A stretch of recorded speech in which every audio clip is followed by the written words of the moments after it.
যেটা হলো অপশনটা তো দেখেছেন আপনি। অপশনে যে ধরনের প্লেয়াররা আসছে, স্পেশালি যদি বিদেশি ক্রিকেটারদের কথা বলি, মানে নরমালি যেটা হয় যে কনফ্লিক্ট করে অনেকগুলো আনসিজনে একসাথে চলে, এর জন্য ভালো প্লেয়ার অনেক সময় পাওয়া যায় না।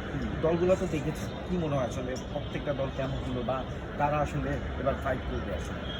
একটা হচ্ছে যে মানে যখন অকশন হয় আমরা নাম ওয়াইজ অন পেপার কিন্তু দেখে অনেক কিছু বলতে পারি যে এই টিমটা মনে হয় ভালো হয়েছে, এই টিমটা ভালো হয়নি।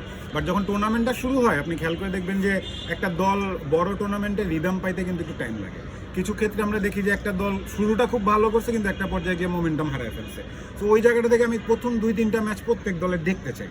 দেখার পরে আমি একটা অবজারভেশন দিতে পারবো যে এই টিমটার ব্যালেন্স ভালো, এই টিমটা স্ট্রং, এই টিমটার ওভারসিজ প্লেয়ার ভালো, এই টিমটার লোকাল প্লেয়ার ভালো। ওই জায়গাটা থেকে আপনি যেটা বললেন যে একটা উইন্ডো তো আমরা হারায় ফেলছি। আগে আমাদের যে উইন্ডোটা ছিল বিপিএলে, ওই সময় অন্য কোনো টুর্নামেন্ট হইতো না। এখন যেহেতু আইএল টি20 হয়, আরও একটা টি20 টুর্নামেন্ট হচ্ছে, তো ওই জায়গাটা থেকে তো অবভিয়াসলি বিগ নেমগুলো আমরা মিস করবো। বাট স্টিল আমি কয়েকটা বিগ নেম দেখলাম যে মোস্ট প্রবলি অ্যালেক্স হেলস আসতেছেন, আরও এরকম কয়েকজন পাকিস্তানি প্লেয়ার আসতেছে, ওভারসিজ প্লেয়ার আসতেছে। তো ওই জায়গাটা থেকে আমাদের বাস্তবতাও মানতে হবে যে এখন বিপিএলের স্থানটা যদি আমি গত 7-8 বছর আগে চিন্তা করতাম, এখন ওই জায়গা থেকে অনেকটা সরে আসছে। কারণ প্লেয়ারদেরও আপনার দেখবেন যে প্রেফারেন্স চেঞ্জ হয়েছে। এখন আমি যদি একটা ওভারসিজ প্লেয়ারের জায়গায় চিন্তা করি যে আমি আইএল টি20 খেলতে যাবো না, আমি বিপিএল খেলতে যাবো।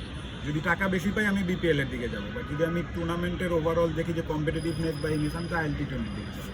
ওই জায়গাটা থেকে এখন বিপিএল এর দায়িত্ব হচ্ছে যে নেক্সট 2-3 বছরে এটাকে আবার নতুন করে রিব্র্যান্ডিং করা।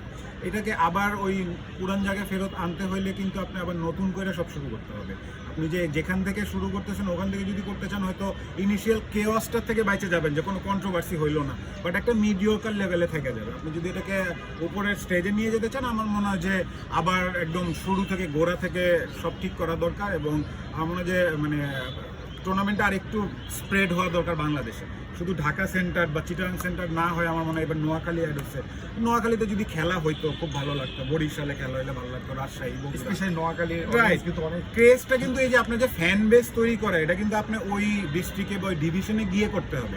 আপনি ঢাকায় বসে একটা র্যালি করে দিলেন, এটাতে কিন্তু ক্রেজ হবে না। সো এই ক্ষেত্রে ফ্র্যাঞ্চাইজি ওনারদের দায়িত্বটা অনেক বেশি।